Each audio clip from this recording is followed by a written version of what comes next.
வணக்கம் நண்பர்களே, இது வீடியல் விளாக்ஸ். கதை கேட்கலாம் வாங்க. முல்லைக்கு தேர் கொடுத்த வீர யுக நாயகன் வேல்பாரியின் கதையை கேட்க வந்த உங்க எல்லாருக்கும் பெரிய பெரிய நன்றி. உங்க எல்லாரையும் பொதினி மலைக்கு கூட்டிட்டு போறதுல ரொம்பவே மகிழ்ச்சி. நாம கதை கேட்கறதுக்கு முன்னால நம்ம வீடியல் விளாக்ஸ் சேனலை சப்போர்ட் பண்ண அனைத்து நல்ல உள்ளங்களுக்கும் நன்றி. தொடர்ந்து சப்போர்ட் பண்ணுங்க. வாங்க கதை கேட்கலாம். சிற்றோடை கரையில் இருந்த செண்பக மரத்தின் அடிவாரத்துல பாரி அமர்ந்திருந்தான். வாரிக்கையனும் கூழையனும் பாரிய பார்க்க வரும்போது ஆதினி பாரி பக்கத்துல இருந்து விலகி போயிட்டு இருக்கிறா. இவ தனியா வந்து பாரிக்கிட்ட என்ன பேசிட்டு போறா அப்படின்னு நினைச்சுக்கிட்டே வந்தாங்க ரெண்டு பேரும். பாரிக்கிட்ட வந்த உடனே அவனது முகத்தை பார்த்த கூழையனும் வாரிக்கையனும் அதிர்ந்துதான் போயிட்டாங்க.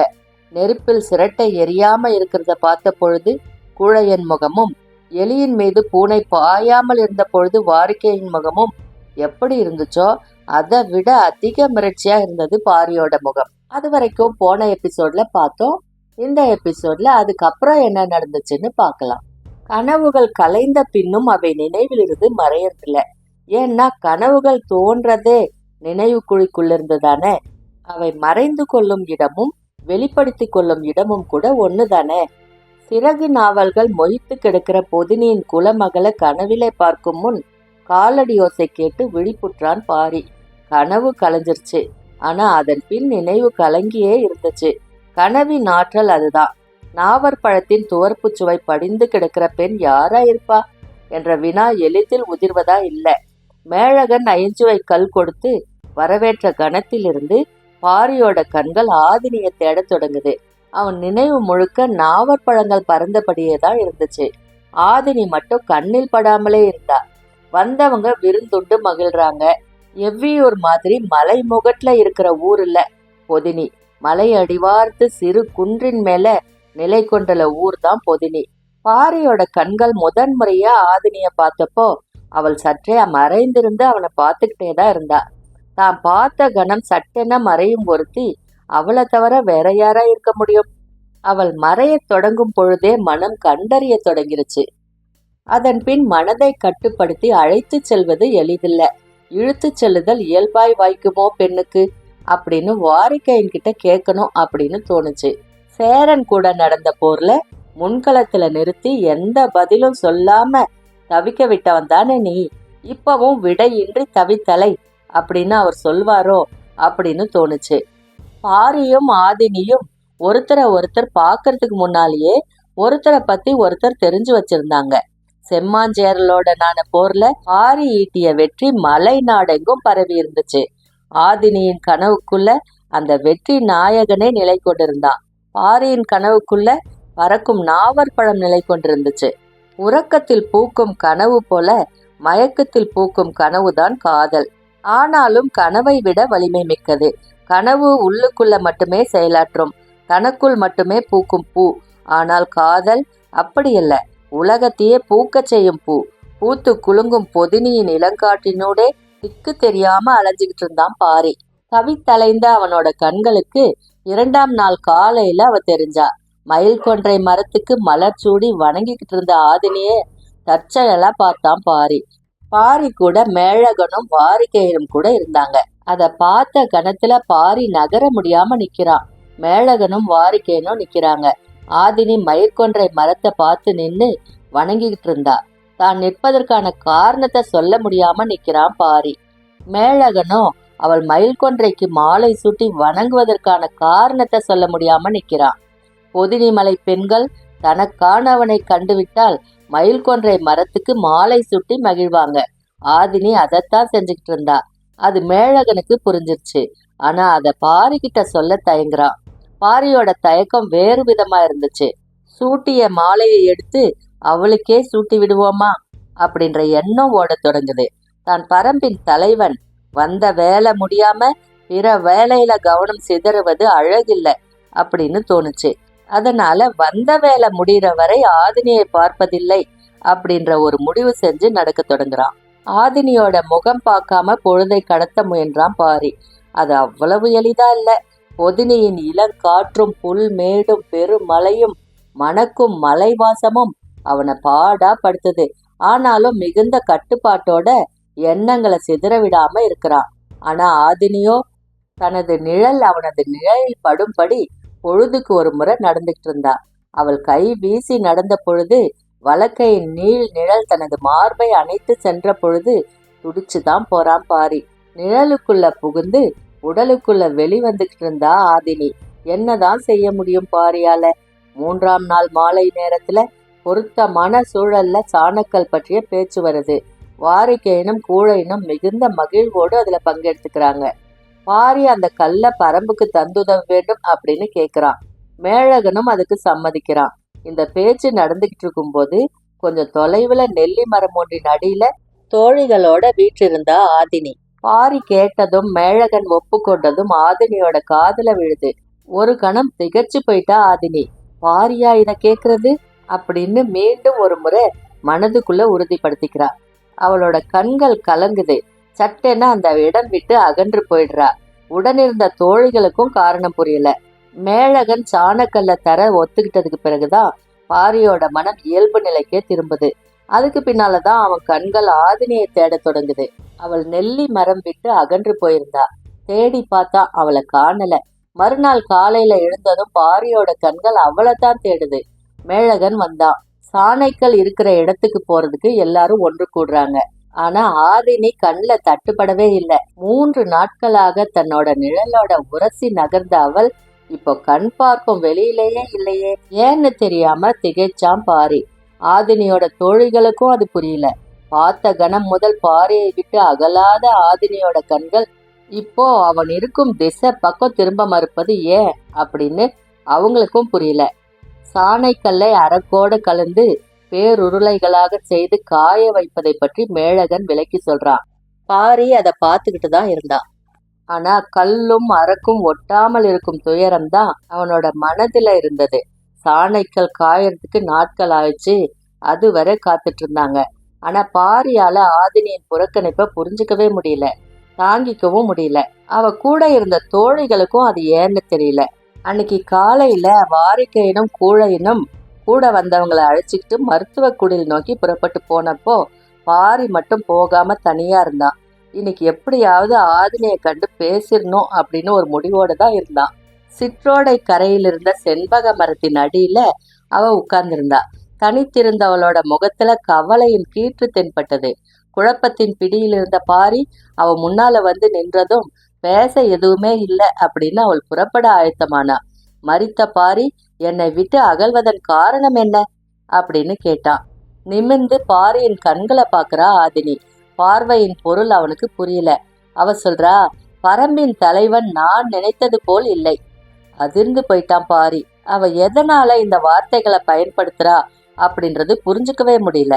ஒருவேளை இவ தந்தை கிட்ட சாணைக்கல் வேணும் அப்படின்னு உதவி கேட்டதால இப்படி நினைக்கிறாளோ அப்படின்னு தோணுது. இதுல தவறொன்னும் இல்லையே. வேளிர் குலம் தங்களுக்கு தேவையானதை கொடுத்து மாற்றிக்கொள்ளும் பழக்கம் எப்பவும் உள்ளதுதானே. இதுல என்ன தப்பு இருக்கு? எதுக்காக இப்படி நினைக்கணும் அப்படின்னு நினைச்சுக்கிட்டே அவளை பாக்குறான். அவளோட பார்வை நேர்கொண்டதா இருந்துச்சு. அவளின் உறுதி பார்வையின் கோணத்திலேயே வெளிப்பட்டு இருந்துச்சு. பாரியால புரிஞ்சுக்கவே முடியல. யான் செய்த பிழை என்ன அப்படின்னு கேக்குறான். குலத்தலைவனுக்கு எது அழகு? தன் குலம் காக்கும் துணிவும் வீரமும். அவை இரண்டும் இருப்பதால் தான் அவன் தலைவனாகிறான். ஆனால் அவனுக்கு அழகு சேர்ப்பது அவற்றையும் மீறிய பண்புகள் தானே. இது கேள்வி அல்ல, விடை. நான் பண்பு பாராட்டுறதுல குறையதோ வச்சுட்டேனா அப்படின்னு மனசுக்குள்ள நினைக்கும் போதே குரலின் வீரியம் குறைய தொடங்குது. சிறு செருமல் கொண்டு நிலைமையை சமாளித்தபடி பாரி கேட்கிறான். நீ கண்டறிந்த குறையை தயக்கமின்றி சொல். குறையை சொல்வதில் எனக்கு தயக்கமில்லை. ஆனால் சொல்லும் உரிமை இல்லாததே எனது தயக்கத்துக்கு காரணம். நீ மயில் கொன்றைக்கு மாலையிட்ட பொழுதே மனதளவில் நாம் உரிமை கொண்டு விட்டோம். பின் ஏன் தயங்குகிறாய்? ஆதினிக்கு கொஞ்சம் அதிர்ச்சியா இருந்தது. பொதினியின் வழக்கத்தை அதுக்குள்ள பாரி தெரிஞ்சுக்கிட்டானே அப்படின்னு தோணுச்சு. பரம்பின் தலைவன் வந்துள்ளான் என அறிந்ததிலிருந்து எனது மனம் நிலை கொள்ளவில்லை. வேளிர் கூட்டத்தின் இணையற்ற வீரனாக உம்மை பற்றிய கதை காடெங்கும் பரவி கிடக்கிறது. உன்னை பார்க்காமலே நான் காதல் கொண்டு கிடந்தேன். உனது வருகை நான் காதல் கொண்ட நீண்ட நாட்களுக்கு பின்னர் தான் நடந்தது என்றாள். ஆனால் சொல்ல சற்றே தயங்குறா. பாரி அவளோட வார்த்தைகளை கூர்ந்து கவனிக்கிறான். பொதினிமலை வருகிறவர்கள் தம் குலம் காக்க மருத்துவ உதவியைத்தான் கேட்பார்கள். நீயோ ஆயுத உதவியை கேட்டாய். என்னால் அதனை ஏற்க முடியவில்லை. ஆதினி சொன்ன பின்னாலதான் பாரியோட மன அழுத்தம் கொஞ்சம் குறைஞ்சது. அவன் சொன்னா, வேளிர் கூட்டத்தில் மருத்துவ அறிவில் உச்சம் கொண்டவர்கள் பொதினிமலை வேளிர்களே அப்படின்றது எனக்கு நல்லாவே தெரியும். ஆனால் எங்களுக்கு தேவையானதைத்தானே நாங்கள் கேட்க முடியும். மறுமொழி ஆதினிய மேலும் அதிர்ச்சிக்குள்ளாக்குது. தங்களுக்கு என்ன தேவை என்பதையே அறியாமல் குலத்தலைவன் எப்படி இருக்க முடியும்? ஆதினியோட சொல் கடும் தாக்குதலா இருந்துச்சு. எதனால இந்த வார்த்தைகளை பயன்படுத்துறா அப்படின்றது பாரிக்கு புரியவே இல்லை. பரம்பின் தேவைகளை நான் அறியவில்லை என்றா சொல்கிறாய்? கேள்வியை பாரி முடிக்கிறதுக்கு முன்னாலேயே ஆதினி சொல்றா, ஆம். பாரி மறுபடியும் அதிர்ச்சி அடைகிறான். பரம்பு நாட்டை பார்த்தறியாதவள் பரம்பின் தேவையை நான் அறியவில்லை அப்படின்னு எப்படி சொல்ல முடியும்? அதிர்ச்சியும் ஆவேசமா மாறுது பாரியோட மனம். மனசை கொஞ்சம் அமைதிப்படுத்திக்கிட்டு பாரி சொல்றான், நீ பரம்பை அறியாதவள். பரம்பும் தேர்ந்த மருத்துவ குடிகளை கொண்டதுதான். எனவே எங்களுக்கு அது தொடர்பான தேவை எதுவும் எழவில்லை. எனவேதான் நாங்கள் மருத்துவ உதவி எதுவும் கேட்கவில்லை. சாணைக்கல் என்று பாரி பேசிக் கொண்டிருக்கும் பொழுது கையை உயர்த்தி பேச்சை நிறுத்தச் சொன்னா ஆதினி. அவளோட பார்வையில் இருந்த அழுத்தமும் கையை உயர்த்திய வேகமும் இடைவெளியின்றி நிறுத்தியது பாரியின் சொற்களை. பாரி விழி அசையாம அவளை பார்த்துக்கிட்டு இருந்தான். ஆதினி சொன்னா, மருத்துவ தேவை எதுவும் இல்லாத ஒரு குலம் தன் குல ஆசானின் 3 மகன்களையும் ஆட்கொல்லி மரத்துக்கு சாக கொடுப்பானேன்? ஒற்றை கேள்வியால பாரிய இரு கூறா பிளக்கிறா ஆதினி. கொஞ்சம் தொலைவுல கூழையனும் வாரிக்கையனும் பிரண்டை தேய்த்த சிரட்டையையும் பூனை வணங்கியையும் பார்த்துட்டு பாரியை நோக்கி வராங்க. அவங்க வர்றத பார்த்த ஆதினி அந்த இடம் விட்டு நகர்றா. உரைக்கல்ல போல நிலை கொண்டிருந்த பாரியை பார்த்த வாரிக்கையனும் கூழையனும் திகச்சு நிக்கிறாங்க. பாரியோட அதிர்ச்சி கலைய நாளாகுது. சாணைக்கல் காஞ்சிக்கிட்டு இருக்குது. செங்கால் சேவல் விருந்து நாள்தோறும் நடந்தது. பாரி அதன் பின் ஒவ்வொன்றாக அறிய தொடங்குறான். ஆட்கொல்லி மரத்தின் அருகில் போக பொதினி மருத்துவர்கள் வழி கண்டிருக்கிறாங்க அப்படின்றது பின்னாலதான் தெரிய வந்துச்சு. சேராங்கோட்டை விதை கூட 3 விதமான மூலிகைகளை அரைத்து உடல் எங்கும் தேய்ச்சிக்கிட்டா அந்த ஆட்கொல்லி மரம் பக்கத்திலேயே போயிட்டு வரலாம் அப்படின்னு சொன்னாங்க. சரி, இவ்வளையும் தேய்ச்சிக்கிட்டு அதுகிட்ட போக வேண்டிய தேவை என்ன அப்படின்னு கேட்கும் பொழுது அதுக்கு அவங்க சொன்ன காரணம் பேரதிர்ச்சிக்குள்ளாக்குது. பொதினி வாழ் வேளிர் கூட்டத்தின் மருத்துவ அறிவு எவ்வளவு உச்சம் கொண்டிருக்குது அப்படின்றது பாரியால அப்போதான் முழுமையா புரிஞ்சுக்க முடிஞ்சது. செம்மாஞ்சேரல் கூட போரிட்டு அடைந்த வெற்றி மட்டுமில்ல, தேக்கனின் மகன்களை ஆட்கொள்ளி மரத்துக்கு சாக கொடுத்தது கூட கதை கதையா மலை எங்கும் பரவி கிடக்குது அப்படின்றது பாரிக்கு புரியுது. பொதினி மலைக்கு வந்த புதிதில் சாணைக்கலை பத்தியே கேட்டுக்கிட்டு இருந்தான் பாரி. இப்போ ஆட்கொல்லி மரத்துக்கான மருத்துவத்தையே கேட்டுக்கிட்டு இருக்கிறான் அப்படின்றத மேழகன் கவனிச்சுக்கிட்டு இருக்கிறான். வேளிர் கூட்டத்தோட ஒரு மாற்று செய்யலாம் அப்படின்றது முன்னோர் வாக்கு. ஆனா பாரி 2 பொருள் கேட்பானோ அப்படின்னு தோணுது. சாணைக்கல் அரக்கோடு காய்ந்து இறுக பற்றி வட்ட வடிவ உருளையா மாறி இருந்துச்சு. நாளை அதனை எடுத்து பயன்படுத்தலாம் அப்படின்னு மேழகன் சொன்னப்போ பாரி சொன்னான், எனக்கு சாணைக்கல் தேவையில்லை. இது மேழகன் எதிர்பார்த்ததுதான். சாணைக்கல்லுக்கு மாறாக ஆட்கொல்லி மரத்துக்கான மருந்தை கேட்பானோ அப்படின்னு முன்கூட்டியே நினைச்சிருந்தான். ஆனா அந்த மருந்தை இனிமேதானே உருவாக்கணும் அப்படின்னு சொல்றான். நான் அந்த மருந்தை கேட்கவே இல்லையே அப்படின்றான் பாரி. மேழகன் அதிர்ந்து போயிட்டான். சாணைக்கல்லும் வேணாம், ஆட்கொல்லி மரத்துக்கான மருந்தும் வேணாம் அப்படின்னா உனக்கு என்னதான் வேணும்? அதனை ஆதினியிடம் கேட்டுக்கொள்ளுங்கள் அப்படின்றான் பாரி. மேழகனுக்கும் புரியல, கூட இருந்த வாரிக்கையனுக்கும் புரியல. கொஞ்சம் குழப்பத்தோட மக கிட்ட போய் கேட்கிறான், பாரிக்கு என்ன வேண்டும்? இதனை ஏன் என்னிடம் வந்து கேட்கிறீர்கள்? பாரிதான் உன்னிடம் கேட்க சொன்னான். பரம்பின் தேவையை என்னை விட நீதான் அதிகம் புரிந்திருக்கிறாய். இப்பொழுது சொல், நான் எதை கேட்க வேண்டும் என்று பாரி காதோடு கேட்கும் குரல் அவளுக்குள் எதிரொலித்தது. உள்ளுக்குள் ஓடிய சிரிப்பை மறைத்தபடி ஆதினி சொன்னாள், மனவிழாவுக்கு ஏற்பாடு செய்யுங்கள் தந்தையே. மேழகனுக்கு புரியல. பரம்பின் தேவை என்னவென்றுதானே உன்னை கேட்க சொன்னான். ஆம், பரம்பின் தேவை நான் தான். அதை நான் சரியாக கணிக்கிறேனா என்பதை அறியவே பாரி உங்களை அனுப்பியுள்ளான். மேழகனுக்கு இப்பவும் புரியல. ஆதினி மீண்டும் சொல்றா, என்னை வைத்தே என்னை கணிக்கும் ஒரு விளையாட்டை பாரி விளையாடுகிறான். அது மட்டுமல்ல, பரம்பு மீதான எனது அக்கறையை காதல் கொண்டு உரசி பார்க்கிறான். சாணைக்கல்லில் இரும்பை கூர்த்தீட்டி பார்ப்பது போல. ஆதினி சொல்றது இப்பவும் விளங்கல. ஆனாலும் காதலின் ஆழத்தை அடுத்தவர் விலக்கி சொல்லுதல் எளிதில்ல. நிலைமையை சமாளித்தபடி மேழகன் சொன்னா, நீ கடந்த சில நாட்களாக அவனை திரும்பி கூட பார்க்காமல் இருந்ததால் உனக்கு அவனை பிடிக்கவில்லையோ என்று நினைத்து விட்டேன். இவ்வளவு ஆற்றலும் அழகும் கொண்ட காதலனை பார்த்து கொண்டே விலகி நடப்பதை விட பார்க்காமல் திரும்பி நடப்பதுதான் உயிர் வாழ்வதற்கான சிறந்த வழி. அதுக்கப்புறம் மேழகன் எதுவுமே பேசல. மணவிழாவுக்கு வர சொல்லி எவ்வியூருக்கு வீரர்களை அனுப்பி வைக்கிறான் வாரிக்கையன். 4 அருவிகளையும் 8 முகடுகளையும் கடந்து பாய்ந்து போனது காதலின் கதை. பொதினியின் மகிழ்வுக்கு அளவே இல்லை. விருந்து நாள்தோறும் நடந்தது.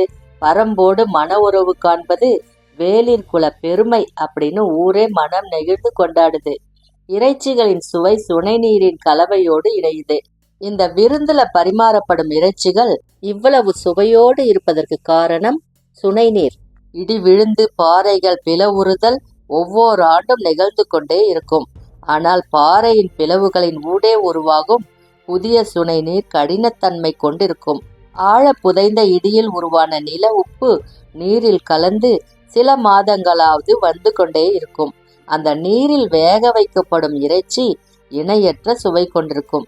விழுந்த இடியின் நாட்கணக்கும் பிடிப்பட்ட விலங்கின் வயது கணக்கும் இணைந்துதான் இலையில் வந்து விழும்.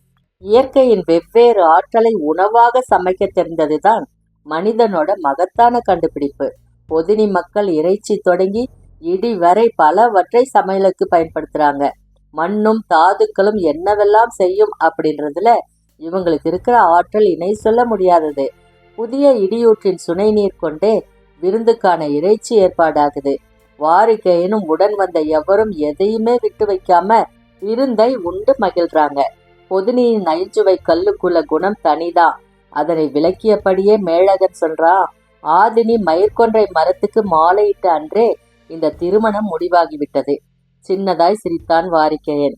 ஏன் சிரிக்கிறீர்கள் அப்படின்னு கேட்கிறான் மேழகன். அதுக்கும் முன்னாலேயே முடிவாயிருச்சு அப்படின்றான் வாரிக்கையன்.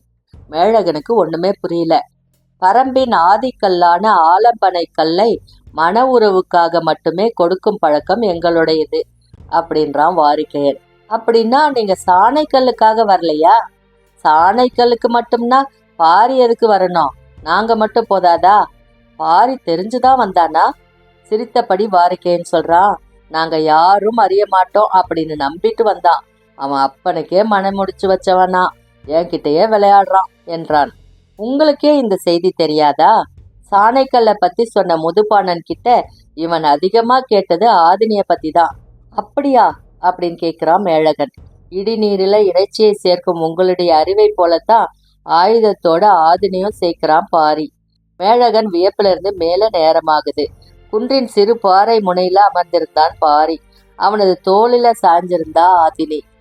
இருட்டு நிலை கொண்டிருந்தது. பாறையின் முகப்பில் ஏன் அமர வைத்திருக்கிறாள்? ஏதாவது காரணம் இருக்கும் அப்படின்னு நினைச்சுக்கிட்டு இருந்தான். இருளுக்குள்ளிருந்து முழு நிலவு மேலேறி வரும் நேரம் நெருங்கிட்டு இருந்தது. பற்றிய தோளிலிருந்து முகம் விளக்காமல் ஆதினி கேட்கிறார், எதை பற்றி சிந்தித்துக் கொண்டிருக்கிறீர்கள்? மெல்லிய குரல் மேலெழுந்து வந்தது. குலத்தின் தலைவனுக்கு எது அழகு? ஆதினி இதை எதிர்பார்க்கல. விடை சொல்ல வாயெடுத்தவள் கொஞ்சம் அமைதியாயிட்டா. ஏன் விடை சொல்ல மறுக்கிறார்? அழகான தலைவன் தன் குலத்தோடு சேர்த்த பிறகு நான் என்ன சொல்ல இருக்கிறது? சொல்லி நிறுத்திய ஆதினி அசைவில்லாம அவனையே பார்த்துக்கிட்டு இருக்கிறா. காதலியிடம் கற்றுக்கொள்ளும் இன்பம் ஆணுக்கு வாய்ப்பது அரிது. நீ எனக்கு என்னுடைய அறியாமையை காண்பித்தாய். என்னுள் புகும் உனது ஆற்றல் என்னை திகைக்க செய்து விட்டது. ஆதினி சொல்றா, என்னுள் புகும் உனது ஆற்றல் என்னை என்ன செய்கிறது தெரியுமா? பாரி மெல்ல தலையசைத்து தெரியவில்லை என்றான். அவன் தோல் தழுவிய கையை சற்றே மேல் நகர்த்தி, இந்த அறியாமைதான் பேரழகு என்றாள். இமைகள் மூட தலைப்பட்ட பொழுது உச்சி மலையிலிருந்து பெருங்காற்று வீசி இறங்குது. எதிர்ப்புற குன்றின் பின்புறத்திலிருந்து முழு நிலவு மேலெழ மஞ்சள் ஒளியில் மரங்களின் நுனி இலைகள் கூசி சிலிர்த்தன. மயங்கிய பாரி இயற்கையின் பேரழகை விஞ்சும் ஆற்றல் தனது கன்னத்தை ஏந்தி நிற்கும் கைகளுக்கு இருக்கிறதோ என நினைத்து கொண்டிருக்கையில் ஆதினி சொன்னா, கொஞ்சம் கண்களை மூடுங்கள், உலகின் பேரழகை காட்டுகிறேன். அவள் சொல்லிய விதமே பெரும் மயக்கத்தை ஊட்டுது. என்ன செய்ய போறா அப்படின்றத தெரிஞ்சுக்கிற ஆவல்ல கண்களை மூடுறான். இவ்வளவு நேரமும் தன் உடலோடு ஒட்டியிருந்த அவள் தன்னை விட்டு விலகுகிறாள் அப்படின்றத உணர்ந்தபடியே இருந்தா பாரி. கொஞ்ச நேரம் எதுவுமே சொல்லாம இருந்தா பாரியின் எண்ணங்கள் எங்கெங்கேயோ போய் திரும்புது. இப்பொழுது கண்களை திறங்கள் என்றாள். பாரி மெல்ல கண்களை திறக்கிறான். எதிரில் ஆதினி நின்னுட்டு இருந்தா. சிறு புன்னகையோட அவனையே பார்த்துக்கிட்டு இருந்த அவள் வலப்புற மலை உச்சியை கை காட்டி, அங்கே பாருங்கள் அப்படின்றா. பாரி திரும்பி பார்க்கறான். நில ஒளியில மலை உச்சியை பார்த்துக்கிட்டு இருக்கும்போது ஏதோ ஒரு வேறுபட்ட தன்மையை உணர்றான். என்னன்னு புரியல. காற்று வீசிக்கிட்டு இருக்குது. கொஞ்ச நேரத்துக்கு பின்னால நூற்றுக்கணக்கான சிறகு நாவல் பழங்கள் மலை உச்சியிலிருந்து காத்துல மிதந்து வந்துகிட்டு இருந்துச்சு. இமைக்காம பாக்குறான் பாரி. அலை அலையா அந்த அதிசயம் வந்து இறங்குது. உச்சி மலையில எட்டி பாக்குற நிலவுக்குள்ள இருந்து கருநீல பொன்வண்டு காற்றெங்கும் மிதந்தபடி பாரியை நோக்கி வருது. நம்ப முடியாத காட்சி. வானம் முழுதும் வந்துகிட்டு இருந்துச்சு. கன நேரத்துல கிறுகிறுத்து போயிடுறான். மலை உச்சியில இருக்கிற சிறகு நாவல் காட்டுக்கு நேர் கீழா இருக்கிறது தான் பொதினி குன்று. உட்கார்ந்து இருக்கிற இந்த பாறை முனை இன்னும் துல்லியமா இருக்கு.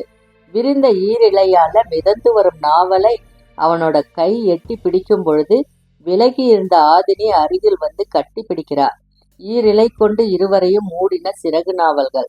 கண் திறக்கவும் முடியாம மூடவும் முடியாம அவன் தவித்த பொழுது துவர்ப்பின் சுவையை அவனுக்கு ஊட்டத் தொடங்குறா ஆதினி. நாவற்பழத்தின் சாறு உள்ளிறங்குது. பறப்பதற்கு ஈரிலை கூட தேவையில்லை, ஈரிதழே போதும். அது வரைக்கும் இந்த எபிசோட்ல பார்த்தோம். அதுக்கப்புறம் என்ன நடந்துச்சுன்னு அடுத்த எபிசோட்ல பார்க்கலாம். அது வரைக்கும் உங்ககிட்ட இருந்து நன்றி கூறி விடை பெறுவது விடியல் பிளாக்ஸ் விடியல். நன்றி, வணக்கம்.